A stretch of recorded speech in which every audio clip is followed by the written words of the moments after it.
Hello, मेरा नाम संदीप गौड़ है और मैं क्लिनिकल साइकोलॉजिस्ट हूँ। आज के हमारे वीडियो का टॉपिक है इंग्लिश। इंग्लिश क्या है, उससे रिलेटेड कुछ इंपॉर्टेंट बातें मैं आज आपको इस वीडियो के ज़रिए बताने जा रहा हूँ। जैसा कि हम बात करते हैं, चाहे वो हिंदी हो, चाहे वो गुजराती हो, मराठी हो, भोजपुरी हो, राजस्थानी हो, उसी तरीके से इंग्लिश भी एक तरीके की नॉलेज है। मोस्टली आजकल की ऐसी सोच है कि जो इंग्लिश में बातें करते हैं वो बहुत ही ज़्यादा नॉलेजेबल होते हैं और एजुकेटेड होते हैं, बट ऐसा नहीं है। English it's just only a language, it's not a complete knowledge. Knowledge हमको कहाँ से मिलती है? जब हम कोई बुक पढ़ते हैं, स्टडी करते हैं, रिसर्च करते हैं, हमें नॉलेज वहाँ से मिलती है। भले ही वो बुक किसी भी लैंग्वेज में क्यों नहीं लिखी गई हो, चाहे वो मराठी में लिखी हो, हिंदी में लिखी हो, भोजपुरी में लिखी हो, इंग्लिश में लिखी हो, या किसी भी वर्ल्ड की नॉलेज, किसी भी वर्ल्ड की लैंग्वेज में क्यों नहीं लिखी हो, हम वो बुक जो होता है वो नॉलेज होता है। हमको वहाँ से नॉलेज मिलता है, रिसर्च से नॉलेज मिलता है, जो हम स्टडी करते हैं हमें उससे नॉलेज मिलता है। ये ज़रूरी नहीं कि जो इंग्लिश में लिखा है वही सबसे ज़्यादा नॉलेजेबल थिंग है करके, it's not a completely true. But हाँ, इंग्लिश जो है वो एक लैंग्वेज है जिसको आजकल बहुत ज़्यादा बोली जाती है कम्युनिकेशन थिंग की वजह से। और sometimes I also use lots of English language because मेरी सारी स्टडी इंग्लिश के ही स्टैंडर्ड से हुई है।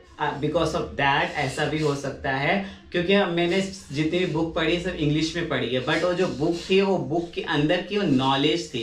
लैंग्वेज सिर्फ जो था वो इंग्लिश का था। तो English it's just a knowledge. कभी कभी क्या होता है कि मुझसे भी ज़्यादा एजुकेटेड और मुझसे भी ज़्यादा नॉलेजेबल पर्सन जो होगा, कोई भोजपुरी का हो सकता है, कोई हिंदी का हो सकता है, कोई मराठी का हो सकता है, गुजराती का हो सकता है, तो कोई भी हो सकता है। तो आप कभी भी अपने अंदर कोई बोलते हैं कि हमें इंग्लिश बोलनी नहीं आती या हमें इंग्लिश समझनी नहीं आती इतनी अच्छी तरीके से, बट ऐसा नहीं है कि आपको अगर समझनी नहीं आती, बोलनी नहीं आती, तो you are not a knowledgeable person. आप नॉलेजेबल पर्सन नहीं हो, ऐसा कुछ भी नहीं है। आपके अंदर वो कॉन्फिडेंट होना चाहिए कि आपको अपनी स्टडी पे, आप पे खुद पे भरोसा होना चाहिए कि आपने जो पढ़ा है, जिस लैंग्वेज में पढ़ा है, आप उसको प्रॉपरली प्रेजेंट कर सकते हो उसी लैंग्वेज में।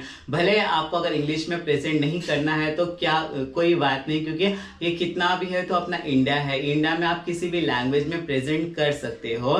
This is not a international like anything. तो आपको अपने लैंग्वेज में प्राउड होना चाहिए। तो इस वीडियो को बनाने का पर्पस यही था कि English it's just a language, it's not a knowledge. क्योंकि आजकल सब लोग ये समझते हैं कि जो इंग्लिश में बातें करता है, बोलता है, वो बहुत ही ज़्यादा नॉलेजेबल पर्सन होता है। It's not true. Sometimes colleges में, लेक्चर्स में, जो अगर कोई टीचर्स ने कोई क्वेश्चन पूछा और कोई बच्चा खड़ा होकर इंग्लिश में पट पट पट पट बहुत सारा उसका आंसर दे दिया, बट ये जरूरी नहीं कि उसने कंप्लीटली राइट आंसर दिया है। Sometimes that all the answer is going to wrong, वो रॉन्ग भी होता है और हमने देखा भी है ऐसा। तो English only it's a communication thing और वो एक लैंग्वेज है। आप उसको इतना ज़्यादा इंपॉर्टेंस अपनी लाइफ में नहीं दे सकते। आपको अगर इंपॉर्टेंस देनी है तो खुद को दीजिए, खुद की लैंग्वेज को दीजिए और खुद के पास जो आपके पास नॉलेज है उसको दीजिए।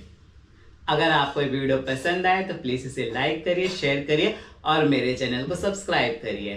Thank you.